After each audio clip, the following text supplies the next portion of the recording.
rooftop. Saigon. I'm sorry, I forgot my my holding stance. I'll try my best to be still. So, as always, I had this conversation with someone, and this is a really quick one. Where I just wanted to say hi, Lou. That's not what I wanted to say, but we were talking about. Actually, it was a conversation about marriage, which is always easy. But yeah, it was about being mind readers and how we are not, and our children are not mind readers, and it was also about, that distinction with teenagers where we say, I love you, I always love you, I don't really like you right now. We sometimes, my kids are, my oldest is 6 now, so we've not quite got there. But it's a thing that, I've heard for, everybody says it, from what I gather, or at least thinks it. And it also came out of a conversation about, in my family when I grew up, this is what we were talking about with marriage, that like people just don't say I love you. And then, when it's questioned, they go, yeah, but I love you, right? And the answer to that is not always yes. And when you're a teenager or a child and the world is scary and everything's gone a bit strange and you don't really know, we adults don't know which way is up right now. We are constantly thinking, constantly worrying, constantly in our sympathetic nervous system really stressed out. And so we're our kids. And actually, I feel, being a little bit real today, I kind of feel like in our place as the leaders of our family, as the mom or the dad or the main carer or a foster person, or somebody with responsibility for their kids, that it's our job. It's our job. We're the leaders. So your teenager might be screaming and shouting at you, stomping at you. They might say awful things. In fact, they do. That's actually horrible, but it's developmentally appropriate. It is. They're learning about who they are. They're learning about the world. They're learning about strong emotions. They are full of hormones, which anybody with teens or tweens will know. My young kids, sometimes they just, I talk about as being the emotional dumpster, that thing that Dr. Shafali says, and we are, and it is our jobs. So there is that one hand where we must look after ourselves so that we can not only withstand that, but bear it with the philosophical understanding of, this is my job, this is part of it. Yes, my kid is screaming, that is okay, we can get through this. But also, we do have responsibilities, and if we want our children to behave as if they are loved, to be able to have that security so that they can act from a place of solid foundation, it is our job.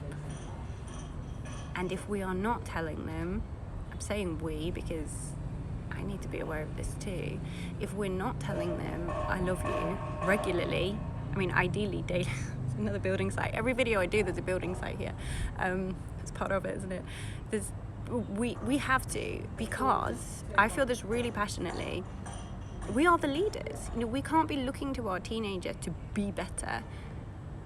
We need to create that foundation, that home life in which they flourish. Today, actually, I will tell you a very quick story right now about my family. When I was, how old was I? I think 20 or 21. I was 21 and I was at Russell Square during 7/7. And it was horrible. And I was out of communication because they cut all the phone lines. Anybody who remembers it, they cut all the phone lines so the emergency phone lines could do that. You couldn't get home. Obviously, you couldn't get home on the tube. You couldn't get home on the bus. It took me like 3 hours to walk home, and I got completely lost, and it was just so stressful.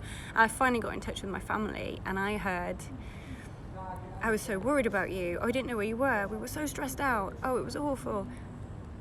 Even then, we didn't say I love you. And I remember really clearly hanging up, and my then boyfriend, now husband, he'd also got home through some roundabout way because he was there too, in a different place because we both worked and studied near there. And I remember just saying, like, I'm gonna swear, heads up, I remember just saying, like, this is bullshit. We could be in a bomb and our family are still holding on to, but we don't say I love you. And I actually rang them back and was like, I just need to say this, I love you. And my family were like, whoa, you feeling okay? Oh, she's been in a bomb, it's okay. No, it's normal. If we love our family, we need to tell them. So I just want to, well, I suppose it is a challenge. Don't go to bed today without saying I love you.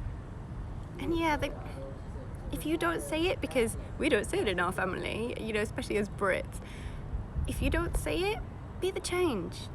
Be the person I tell everyone this, I'm the baby of 5 kids, 4 parents altogether, 2 still alive, and then a few actually more married in. There's loads of us. We've all got kids now, we've all got dogs, cats, whatever.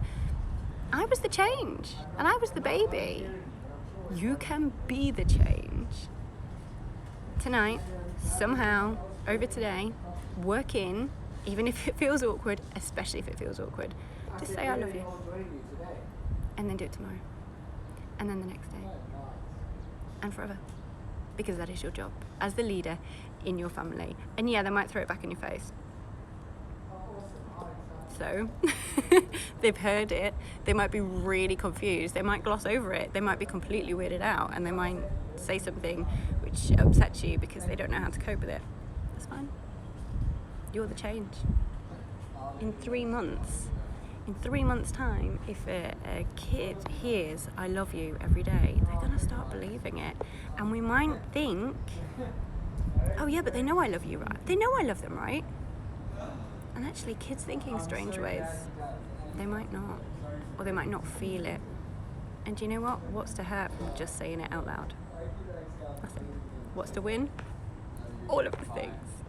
Okay, I'm going to go back in because it's really horrible pollution out here. We're back at Beijing levels. But it's very nearly Tet, so they will turn the factories off for 2 weeks and we will all breathe. Okay, see you soon. Bye.